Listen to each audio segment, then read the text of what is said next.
नमस्कार दोस्तों, आपका स्वागत है। दोस्तों आज हम करेंगे एसपीडी की वस्तुनिष्ठ सामान्य विज्ञान रिवाइज रिजल्ट सेट नंबर 65। तो चलिए दोस्तों फिर शुरू करते हैं। पहला प्रश्न, हाइड्रोजन बम किस अभिक्रिया पर आधारित है? दोस्तों हाइड्रोजन बम नाभिकीय संलयन अभिक्रिया पर आधारित है। अगला प्रश्न, प्रश्न नंबर 2, परमाणु बम किस अभिक्रिया पर आधारित है? दोस्तों परमाणु बम नाभिकीय विखंडन अभिक्रिया पर आधारित है।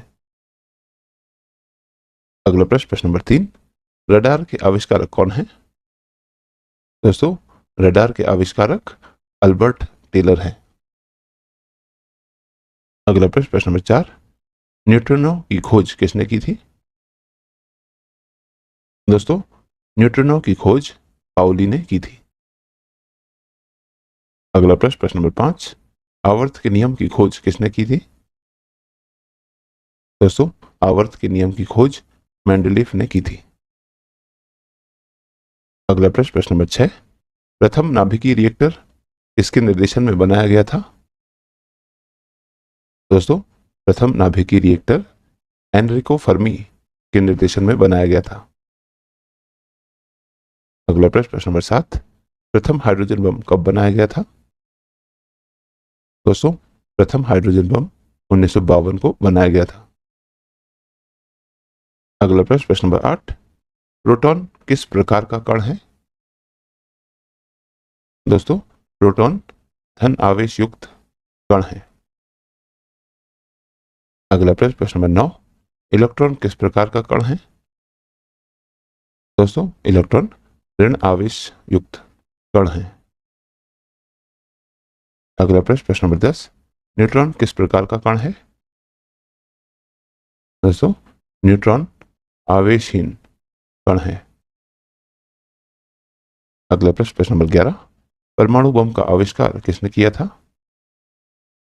दोस्तों परमाणु बम का आविष्कार ऑटो हर्न ने किया था।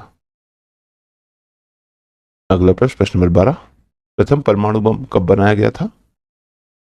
दोस्तों प्रथम परमाणु बम 1945 में बनाया गया था। अगला प्रश्न, प्रश्न नंबर 13, इलेक्ट्रॉन की खोज किसने की थी?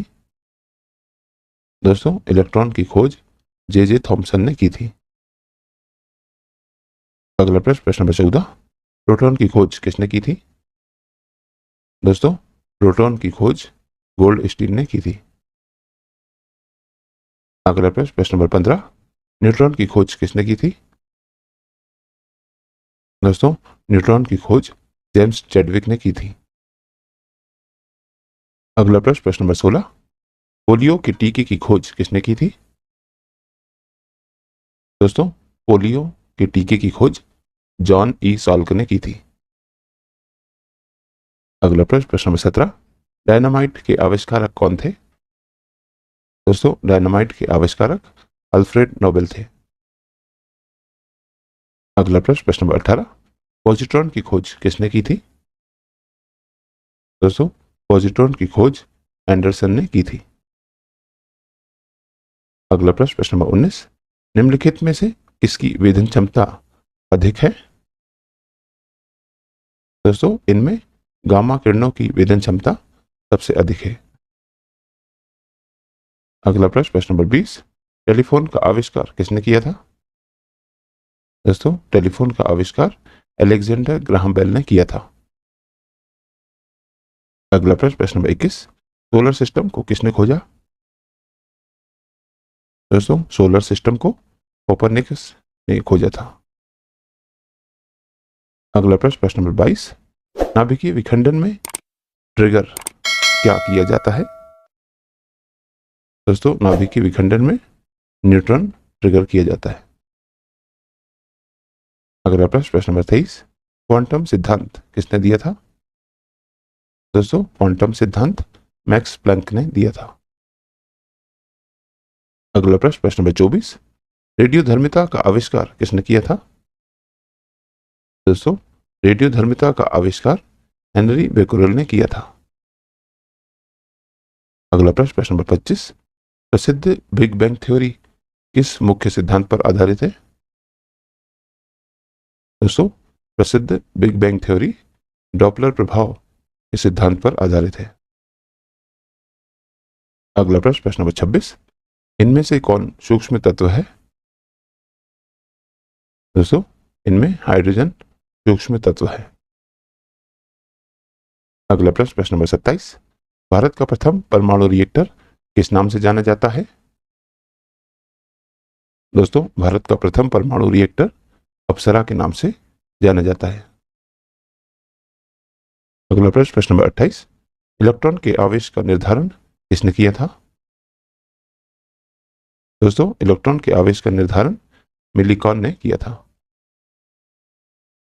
अगला प्रश्न नंबर 29, परमाणु में अवस्थित सबसे हल्का कण क्या है? दोस्तों परमाणु में अवस्थित सबसे हल्का कण इलेक्ट्रॉन है।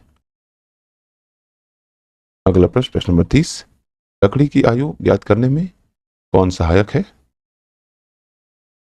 दोस्तों कार्बन 14 लकड़ी की आयु ज्ञात करने में सहायक है। अगला प्रश्न नंबर 31, पॉजिट्रॉन किसका प्रतिकण है? दोस्तों पॉजिट्रॉन इलेक्ट्रॉन का प्रतिकण है। अगला प्रश्न नंबर 32, पृथ्वी की आयु का आंकलन किसके द्वारा किया जाता है? दोस्तों पृथ्वी की आयु का आंकलन यूरेनियम डेटिंग के द्वारा किया जाता है। अगला प्रश्न नंबर 33, गामा किरण की खोज किसने की? दोस्तों गामा किरण की खोज पॉल विलार्ड ने की थी। अगला प्रश्न नंबर 34, जीवाश्म की आयु का निर्धारण किसके द्वारा होता है? दोस्तों जीवाश्म की आयु का निर्धारण रेडियो कार्बन डेटिंग के द्वारा होता है। अगला प्रश्न नंबर 35, पोलोनियम की खोज किसने की? दोस्तों पोलोनियम की खोज मैरी क्यूरी ने की थी। अगला प्रश्न नंबर 36, अक्रिय गैसों की खोज करने का श्रेय किसे प्राप्त है? दोस्तों अक्रिय गैसों की खोज करने का श्रेय रैमजे को प्राप्त है। अगला प्रश्न नंबर 37, डायनामाइट बनाने में किस गैस का प्रयोग किया जाता है? दोस्तों डायनामाइट बनाने में नाइट्रोग्लिसरीन गैस का प्रयोग किया जाता है। अगला प्रश्न नंबर 38, हाइड्रोजन बम किसने विकसित किया? दोस्तों हाइड्रोजन बम सैमुअल कोहेन ने विकसित किया था। अगला प्रश्न नंबर 39, परमाणु बम का विकास किसने किया? दोस्तों परमाणु बम का विकास जे रॉबर्ट ओपनहीमर ने किया था। अगला प्रश्न नंबर 40, उत्तल दर्पण द्वारा बना प्रतिबिंब कैसा होता है? दोस्तों उत्तल दर्पण द्वारा बना प्रतिबिंब काल्पनिक तथा सीधा होता है। सेट नंबर 66, पहला प्रश्न, गोलीय दर्पण की फोकस दूरी उसकी वक्रता त्रिज्या की कितनी होती है? दोस्तों गोलीय दर्पण की फोकस दूरी उसकी वक्रता त्रिज्या की आधी होती है। अगला प्रश्न नंबर 2, हजामत बनाने के लिए किस दर्पण का व्यवहार किया जाता है? दोस्तों हजामत बनाने के लिए अवतल दर्पण का व्यवहार किया जाता है। अगला प्रश्न नंबर 3, द्रव का आपेक्षिक घनत्व किससे मापा जाता है? दोस्तों द्रव का आपेक्षिक घनत्व हाइड्रोमीटर से मापा जाता है। अगला प्रश्न नंबर 4, दूध की शुद्धता किस यंत्र से मापी जाती है? दोस्तों दूध की शुद्धता लैक्टोमीटर यंत्र से मापी जाती है। अगला प्रश्न नंबर 5, मोटर गाड़ी के चालक के सामने कौन सा दर्पण लगा रहता है? दोस्तों मोटर गाड़ी के चालक के सामने उत्तल दर्पण लगा रहता है। अगला प्रश्न नंबर 6, फोटोग्राफिक कैमरे का अभिदर्शक कौन सा लेंस होता है? दोस्तों फोटोग्राफिक कैमरे का अभिदर्शक उत्तल लेंस होता है। अगला प्रश्न नंबर 7, पानी में हवा का बुलबुला किस तरह कार्य करता है? दोस्तों पानी में हवा का बुलबुला अवतल लेंस की भांति कार्य करता है। अगला प्रश्न नंबर 8, वायुमंडल की आर्द्रता किससे मापी जाती है? दोस्तों वायुमंडल की आर्द्रता हाइग्रोमीटर से मापी जाती है। अगला प्रश्न नंबर 9, भूकंप मापी यंत्र कौन है? दोस्तों, सीस्मोग्राफ भूकंप मापी यंत्र है। अगला प्रश्न, प्रश्न नंबर 10, ध्वनि की तीव्रता किसमें मापी जाती है? दोस्तों, ध्वनि की तीव्रता डेसिबल में मापी जाती है।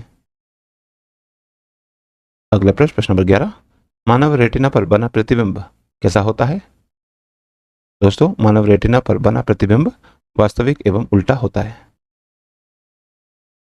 अगला प्रश्न, प्रश्न नंबर 12, जब कोई वस्तु को दो समानांतर समतल दर्पण के बीच रखा जाता है तो बने हुए प्रतिबिंब की संख्या कितनी होगी? दोस्तों, जब कोई वस्तु को दो समानांतर समतल दर्पण के बीच रखा जाता है तो बने हुए प्रतिबिंबों की संख्या अनंत होगी। अगला प्रश्न, प्रश्न नंबर 13, हृदय की गति सुनने के लिए किस यंत्र का प्रयोग किया जाता है? दोस्तों, हृदय की गति सुनने के लिए स्टेथोस्कोप यंत्र का प्रयोग किया जाता है। अगला प्रश्न, प्रश्न नंबर 14, वायुमंडलीय दाब की माप किससे की जाती है? दोस्तों, वायुमंडलीय दाब की माप बैरोमीटर के द्वारा की जाती है। अगला प्रश्न, प्रश्न नंबर 15, तरल सूक्ष्मदर्शी में वस्तु को कहाँ रखा जाता है? दोस्तों, तरल सूक्ष्मदर्शी में वस्तु को लेंस और प्रकाश केंद्र के बीच में रखा जाता है। अगला प्रश्न, प्रश्न नंबर 16, वनस्पति तेलों से कृत्रिम घी बनाने में किस उत्प्रेरक का प्रयोग किया जाता है? दोस्तों, वनस्पति तेलों से कृत्रिम घी बनाने में निकल उत्प्रेरक का प्रयोग किया जाता है। अगला प्रश्न, प्रश्न नंबर 17, अमोनिया गैस बनाने की हैबर विधि में किस उत्प्रेरक का प्रयोग किया जाता है? दोस्तों, अमोनिया गैस बनाने की हैबर विधि में लोहचूर्ण उत्प्रेरक का प्रयोग किया जाता है। अगला प्रश्न, प्रश्न नंबर 18, अवतल दर्पण में वस्तु का प्रतिबिंब दर्पण के पीछे काल्पनिक, सीधा तथा वस्तु से बड़ा बनता है जब वस्तु कहां पर रखी जाती है? दोस्तों, अवतल दर्पण में वस्तु का प्रतिबिंब दर्पण के पीछे काल्पनिक, सीधा तथा वस्तु से बड़ा बनता है जब वस्तु को फोकस और ध्रुव के बीच में रखा जाता है। अगला प्रश्न, प्रश्न नंबर 19, रक्त का दाब किस यंत्र से मापा जाता है? दोस्तों, रक्त का दाब स्फिग्मोमैनोमीटर यंत्र से मापा जाता है। अगला प्रश्न, प्रश्न नंबर 20, ट्रांसफार्मर का क्रोड किससे बना होता है? दोस्तों, ट्रांसफार्मर का क्रोड नरम लोहे का बना होता है। अगला प्रश्न, प्रश्न नंबर 21, ट्रांसफार्मर किस सिद्धांत पर आधारित है? दोस्तों, ट्रांसफार्मर विद्युत चुंबकीय प्रेरण के नियम पर आधारित है। अगला प्रश्न, प्रश्न नंबर 22, ट्रांसफार्मर किस लिए प्रयुक्त होता है? दोस्तों, ट्रांसफार्मर एसी वोल्टेज में उपचयन या अपचयन करने के लिए प्रयुक्त होता है। अगला प्रश्न, प्रश्न नंबर 23, व्हीटस्टोन ब्रिज का व्यवहार किसे मापने में किया जाता है? दोस्तों, व्हीटस्टोन ब्रिज का व्यवहार प्रतिरोध को मापने के लिए किया जाता है। अगला प्रश्न, प्रश्न नंबर 24, पानी के अंदर ध्वनि सुनने का यंत्र क्या कहलाता है? दोस्तों, पानी के अंदर ध्वनि सुनने का यंत्र हाइड्रोफोन कहलाता है। अगला प्रश्न, प्रश्न नंबर 25, लाउड स्पीकर में ऊर्जा परिवर्तन कैसे होता है?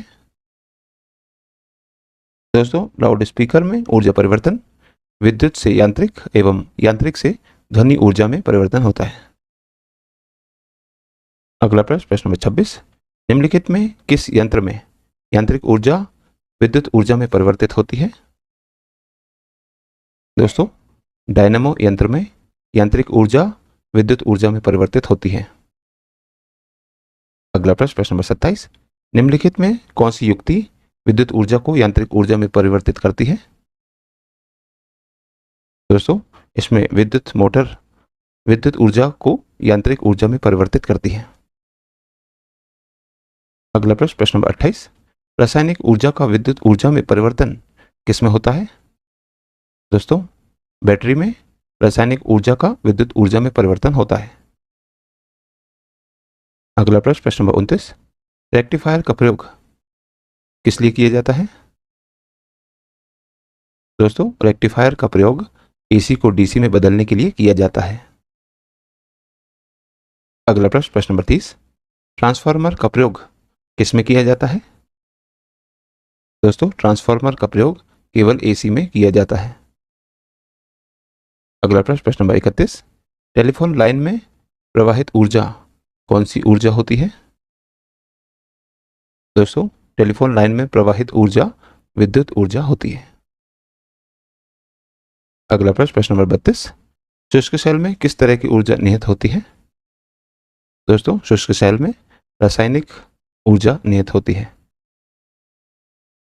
अगला प्रश्न, प्रश्न नंबर 33, कौन सा यंत्र उच्च एसी वोल्टेज को निम्न एसी वोल्टेज में या निम्न एसी वोल्टेज को उच्च एसी वोल्टेज में बदलता है?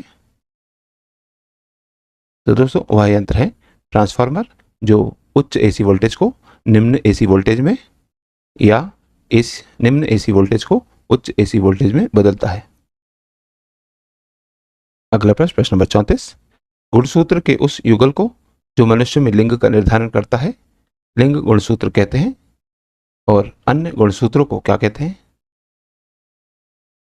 दोस्तों, गुणसूत्र के उस युगल को जो मनुष्य में लिंग का निर्धारण करता है, लिंग गुणसूत्र कहते हैं, और अन्य गुणसूत्रों को अलिंग सूत्र कहते हैं। तो दोस्तों, आज की इस प्रश्नावली में कुल 34 प्रश्न थे जो हमारे द्वारा पूर्ण कर लिए गए हैं। और दोस्तों, यदि आप इस YouTube चैनल पर नए हैं तो चैनल सब्सक्राइब कर लीजिए, वीडियो को लाइक किया कीजिए तथा इसे अन्य लोगों के साथ भी शेयर कीजिए। तो दोस्तों, मिलते हैं अगले वीडियो में अगली प्रश्नावली के साथ। तब तक के लिए नमस्कार।